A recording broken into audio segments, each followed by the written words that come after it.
sempat bergabung dan menjalani program latihan manajemen Sriwijaya FC, membatalkan merekrut Dedi Hartono, pemain yang berposisi di sayap kanan, karena terganjal regulasi baru tentang penggunaan pemain U23 di Piala Presiden 2017. Menurut Faisal Mursyid, sekretaris SFC, regulasi tersebut semula untuk setiap klub harus memiliki pemain U23 sebanyak 10 pemain, namun adanya perubahan menjadi 8 pemain. Sehingga SFC harus membatalkan merekrut Dedi Hartono karena di tahun ini pemain tersebut berusia 23 tahun dan sesuai peraturan batas maksimal 23 tahun.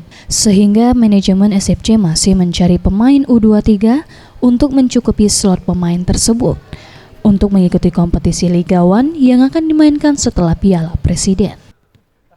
Kita untuk kiper saja itu 2 orang sudah di bawah U23, berarti sekitar 4 apa 5 lagi. Sedangkan untuk starting 11 pemain itu minimal 3 di bawah U23 yang harus dimainkan. Nah, di dalam ketentuan manajer meeting terakhir kemarin,